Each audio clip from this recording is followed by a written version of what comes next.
نحمده ونصلي على رسوله الكريم اما بعد۔ ترجمے والے قرآن پاک کا صفحہ نمبر 949 150 26واں پارہ سورہ محمد صلی اللہ علیہ وسلم، دوسرا رکوع، آیت نمبر 16 تا 19۔ اعوذ باللہ من الشیطان الرجیم، بسم اللہ الرحمن الرحیم۔ ومنهم من يستمع إليك حتى إذا خرجوا من عندك قالوا للذين أوتوا العلم ماذا قال آنفا أولئك الذين طبع الله على قلوبهم واتبعوا أهواءهم والذين اهتدوا زادهم هدى وآتاهم تقواهم فهل ينظرون إلا الساعة أن تأتيهم بغتة فقد جاء أشراطها فأنى لهم إذا جاءتهم ذكراهم فاعلم أنه لا إله إلا الله واستغفر لذنبك وللمؤمنين والمؤمنات والله يعلم متقلبكم ومثواكم۔ صدق اللہ العظیم۔ پچھلی آیات میں تذکرہ تھا ایمان والوں کے انجام کا اور کافروں کے انجام کا، دونوں کے اعمال کا بھی اور دونوں کے انجام کا بھی۔ آخر میں کافروں کا تذکرہ تھا۔ اب کفار کی ایک قسم جو ہے وہ منافقین کی ہے، جو ظاہراً کلمہ پڑھتے ہیں، ظاہراً اسلام کے سارے عقیدے مانتے لیکن حقیقت میں نہیں مانتے، تو ان کو منافق کہا جاتا ہے۔ اب ان کے بارے میں منافقین کا طریقہ یہ ہوتا تھا کہ نبی پاک صلی اللہ علیہ وسلم کی مبارک مجلس میں وہ بیٹھتے تھے، اور پھر جب وہاں سے نکلتے تھے تو پھر مخلص صحابہ کرام سے پوچھتے تھے کہ نبی پاک صلی اللہ علیہ وسلم نے ابھی اس مجلس میں کیا فرمایا، حالانکہ وہ خود بھی وہاں بیٹھے ہوتے تھے۔ تو وہ ایسا کیوں کہتے تھے منافقین؟ قرآن پاک نے تو یہ کہا کہ وہ آپ کی طرف کان لگاتے ہیں، لیکن جب آپ کے پاس سے نکلتے ہیں تو پھر اہل علم سے کہتے ہیں، مخلص سچے صحابہ سے کہتے ہیں کہ ابھی حضور نے کیا فرمایا۔ تو اللہ تعالیٰ فرماتے ہیں کہ یہ اپنی خواہشات کی پیروی میں لگے ہوئے ہیں، اور ان کی یہ بے ادبی اور بے تمیزی کی وجہ سے اللہ تعالیٰ نے ان کے دلوں پر مہریں لگا دی ہیں۔ اب وہ ایسا کرتے کیوں تھے؟ یا تو وہ مجلس میں بیٹھتے تھے، بظاہر کان لگاتے تھے جیسے بڑے فرما بردار، لیکن ساری توجہ ایک دوسرے کی طرف اور ایک دوسرے کو اشارے کرنے کی طرف ہوتی تھی، اور نبی پاک صلی اللہ علیہ وسلم کی باتیں دھیان سے نہیں سنتے تھے، اور باہر نکل کر پھر جب صحابہ سے پوچھتے تھے تو گویا ان کو بھی ایک لحاظ سے چوٹ کر رہے ہوتے تھے کہ حضور کی باتیں تو ہم توجہ سے سنتے ہی نہیں، توجہ سے سننے کے نعوذ باللہ وہ قابل ہی نہیں ہیں۔ اور یا پھر یہ ہے کہ وہ وہاں بیٹھ کے کان لگاتے تھے، سنتے تھے کہ بھئی یہ کیا کہتے ہیں ہمیں پتہ چلے، تاکہ ہم اس کے بارے میں کوئی پروپیگنڈا کرنا چاہیں تو کریں اور بعد میں مشورہ کرنا چاہیں تو کریں، لیکن ان کے نفاق کی وجہ سے وہ باتیں اللہ تعالیٰ ان کو بھلا دیتے تھے۔ جب وہ باہر نکلتے تھے ان کو کچھ بھی یاد نہیں رہتا تھا۔ علماء کرام نے ایک نقطہ لکھا ہے کہ حدیث کی جتنی بھی کتابیں ہیں اور جتنی بھی دنیا میں احادیث ہیں، کوئی ایک حدیث بھی ایسی نہیں ہے جس کے بارے میں محدثین نے یا مفسرین نے یا کسی بھی طبقے کے علماء نے لکھا ہو کہ یہ حدیث جس بندے سے منقول ہے وہ منافق تھا، کیونکہ اس دور میں جو منافق تھے ان میں سے بہت سے منافقین کا پتہ ہے کہ یہ بھی منافق تھا، اور بشر نامی منافق تھا، عبداللہ بن ابی بن سلول منافق تھا، فلاں منافق تھا۔ تو کئی منافقین کا پتہ ہے، کئیوں کا نام بنام پتہ ہے اور کئیوں کا علامات سے پتہ ہے، لیکن اللہ تعالیٰ کی شان کہ ان سے نبی پاک صلی اللہ علیہ وسلم کی کوئی بات آگے امت تک نہیں پہنچی، اور کسی حدیث کے سند میں یہ بات نہیں آتی کہ یہ فلاں صاحب کے جو نام سند میں آیا ہوا ہے یہ تھے تو حضور کے زمانے میں، حضور کی مجلس میں، لیکن یہ تھے منافق، ایسا نہیں ہے۔ اچھا، اب آگے بات ہے ایمان والوں کی کہ نبی پاک صلی اللہ علیہ وسلم کی باتیں سن کر یہ منافقین جو ہے، کیونکہ یہ تو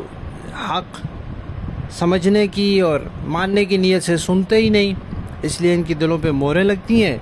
اور ایمان والے چونکہ ان پر ایمان لانے اور عمل کرنے کی نیت سے سنتے ہیں، اس لیے انہی باتوں سے اللہ تعالیٰ ان کو ہدایت میں بڑھا دیتا ہے اور ان کے حصے کا تقوی انہیں دے دیتا ہے۔ تو اس سے معلوم یہ ہوتا ہے کہ جو انسان حق کی بات اچھے اور نیک مقصد کے لیے سنتا ہے، اس کی نیکی میں، تقوی میں اضافہ ہوتا چلا جاتا ہے، اور جو ضد بازی کے طور پر محض شرارت کے لیے، فساد کے لیے اور کیڑے نکالنے کے لیے سنتا ہے، اس کی گمراہی میں اضافہ ہوتا رہتا ہے، حتیٰ کہ اس کے دل پر مہر لگ جاتی ہے اور پھر صرف وہ اپنی نفسانی خواہشات کا غلام بن کر رہ جاتا ہے۔ آگے فرمایا کہ اب دیکھیں قرآن پاک کی نصیحتیں ان تک پہنچ گئیں، پچھلی قوموں کے عبرتناک واقعات بھی انہوں نے سن لیے، جنت اور دوزخ کے بارے میں جو دھمکیاں اور جنت کے بارے میں جو وعدے اور بشارات دی گئیں وہ بھی انہوں نے سن لی، معجزات بھی انہوں نے دیکھ لیے، توحید، رسالت اور قیامت کے عقلی دلائل بھی انہوں نے پڑھ سن لیے، یہ سارا کچھ اب ان کے سامنے آ گیا ہے، پھر بھی یہ ایمان نہیں لا رہے، تو کیا یہ تب ایمان لائیں گے جب قیامت آ جائے گی؟ اس وقت کے ایمان لانا کیا فائدہ دے گا ان کو؟ اور قیامت، اس کی نشانیاں تو آ چکی ہیں۔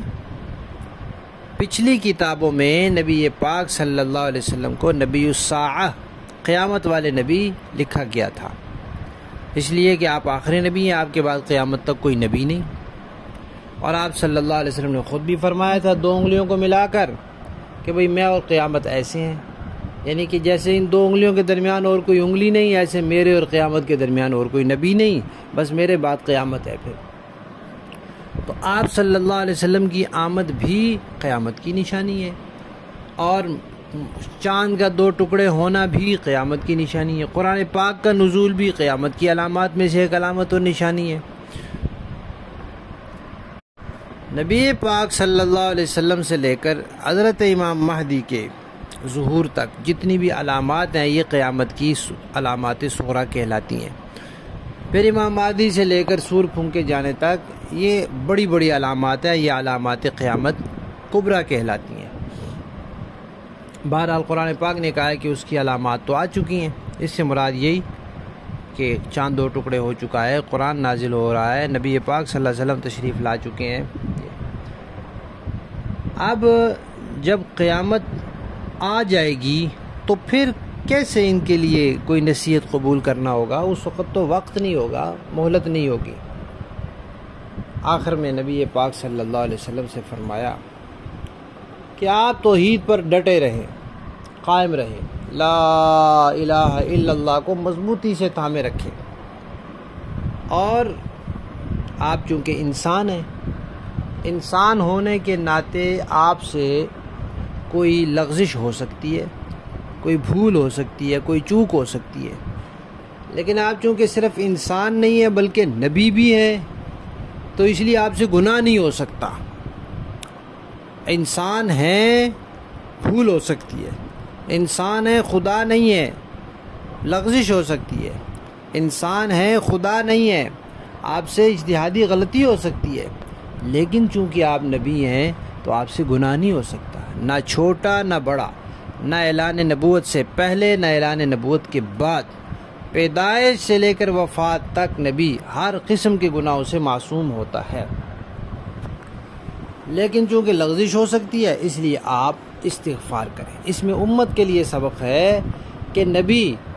جن سے گناہ نہیں ہو سکتا وہ لغزش ہو سکتی ہے، وہ لغزش بھی کبھی صورتاً گناہ ہو جاتی ہے، اس کی صورت گناہ والی ہوتی ہے، شکل گناہ والی ہوتی ہے، لیکن حقیقت میں وہ گناہ نہیں ہوتی۔ تو اس پر بھی اللہ کے نبی جب استغفار کر رہے ہیں تو تم لوگوں کو بدرجہ اولا استغفار کرنا چاہیے، اس لیے کہ تم سے تو گناہ ہوتے ہیں، ہو سکتے ہیں جی۔ اور پھر فرمایا کہ ایمان والوں کے لیے بھی استغفار کیجیے۔ نبی جو ہوتے ہیں وہ امت کے روحانی والد ہوتے ہیں، اور والد نے اولاد کے لیے دعا کرنی ہوتی ہے، تو والد اولاد کے لیے جہاں ان کے امن و امان کی، ان کی معیشت کی بہتری کی، ان کے لیے وہ دعائیں کرے، وہاں ان کے لیے مغفرت کی دعا بھی کیا کرے۔ اور ہم لوگ بھی بزرگوں سے دعائیں کرواتے ہیں، کاروبار کی برکت کے لیے، گھر میں لڑائی جھگڑا ہو رہا ہے اس کے لیے، بیمار ہو گیا اس کی، یہ دعائیں کرواتے ہیں، تو یہ دعا بھی بزرگوں سے کروانی چاہیے کہ آپ دعا کریں اللہ تعالیٰ مجھے معاف کر دیں، اللہ تعالیٰ میری مغفرت فرما دیں، اللہ تعالیٰ مجھے بخش دیں، یہ دعائیں بھی کروانی چاہیے۔ اور جو آیت کا آخری حصہ ہے وہ ہے واللہ یعلم متقلبکم ومثواکم، آپ کے چلنے پھرنے کی جگہ کو اور ٹھکانے کی رہنے کی جگہ کو اللہ تعالیٰ جانتے ہیں۔ مراد اللہ تعالیٰ ہر چیز جانتے ہیں، کوئی چیز اللہ کے علم سے باہر نہیں، ہر حالت جانتے ہیں آپ کی۔ اب اس سے کیا مراد ہے کہ پہلے عالم ارواح سے روح منتقل ہوئی، کہاں؟ والدہ کے پیٹ میں، اور روح منتقل ہونے سے پہلے جو ہر انسان کی اصل ہے وہ اس کے والد کی پیٹھ میں ہوتی ہے، وہاں سے والدہ کے پیٹ میں منتقل ہو گیا، رحم میں منتقل ہو گیا۔ تو یوں والد کی پیٹھ سے والدہ کے رحم میں منتقل ہونا، اور روح کا عالم ارواح سے پھر والدہ کے پیٹ میں آنا، اور وہاں سے پھر انسان کا دنیا میں آنا، اور دنیا میں پھر اس کا چکر لگانا، چلنا پھرنا، آنا جانا، ادھر سے ادھر ادھر سے ادھر، پھر یہاں سے اس کا قبر میں جانا، اور پھر قبر سے نکلنا، پھر میدان حشر میں ہونا، پل صراط میں ہونا، میزان پر ہونا، یہ سارے حالات سب کو اللہ جانتا ہے۔ اور بالآخر جہاں جا کر تم نے ٹھہرنا ہے، یا جنت یا دوزخ، اے انسانوں وہ بھی اللہ جانتا ہے۔ لہذا ہر چیز تمہاری، ہر حال تمہارا اللہ کے علم میں ہے۔ لفظی معنی دیکھیے، وَمِنْهُمْ، اور ان میں سے یعنی کفار میں سے، من وہ بھی ہیں، یستمعوا جو سنتے ہیں، کان لگاتے ہیں، الیکا آپ کی طرف، حتیٰ یہاں تک کہ اذا خرجوا جب وہ نکلتے ہیں، من عندک آپ کے پاس سے، قالوا تو کہتے ہیں، کس کو کہتے ہیں؟ للذین ان لوگوں کو، اوتوا العلم جنہیں علم دیا گیا، حضور کی باتیں انہیں یاد رکھائی گئیں، مخلص صحابہ، ان سے پھر یہ منافق کہتے ہیں ماذا کیا، قال فرمایا حضور نے، آنفاً ابھی، اولئک الذین یہ جو منافق لوگ ہیں، طبع اللہ مور لگا دی اللہ نے، علی قلوبہم ان کے دلوں پر، واتبعوا اور انہوں نے پیروی کی، اہواءہم اپنی خواہشات کی، نبی کی پیروی نہیں کی، خواہشات کی۔ والذین اور جن لوگوں نے اہتدوا ہدایت پائی، زادہم اللہ زیادہ کر دیتا ان کو، ہدن ہدایت کے اعتبار سے، وآتاہم اور اللہ عطا کر دیتا ہے ان کو، تقواہم ان کے حصے کا تقوی، پرہیزگاری۔ فہل ینظرون اب کیا یہ کفار انتظار کر رہے ہیں؟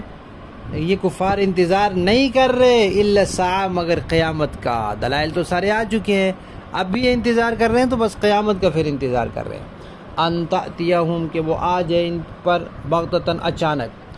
فقد پکی بات ہے، جاء آ چکی ہیں، اشراطها قیامت کی علامات اور نشانیاں،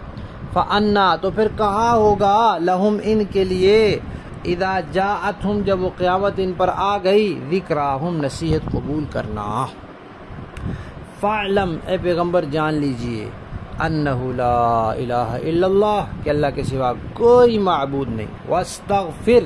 بخشش طلب کیجئے، لذنبک اپنی لغزش کی، وللمؤمنین والمؤمنات اور ایمان والے مردوں کے لیے بھی اور ایمان والی عورتوں کے لیے بھی، واللہ اور اللہ تعالی یعلم جانتا ہے، متقلبکم اے انسانوں تمہارے چلنے پھرنے کو بھی، ومثواکم اور تمہارے ٹھکانے کو بھی۔ با محاورہ دیکھیں جی، وَمِنْهُمْ مَنْ يَسْتَمِعُ إِلَيْكَ اور اے پیغمبر ان کافروں میں سے کچھ وہ ہیں جو آپ کی بات کانوں سے تو سنتے ہیں،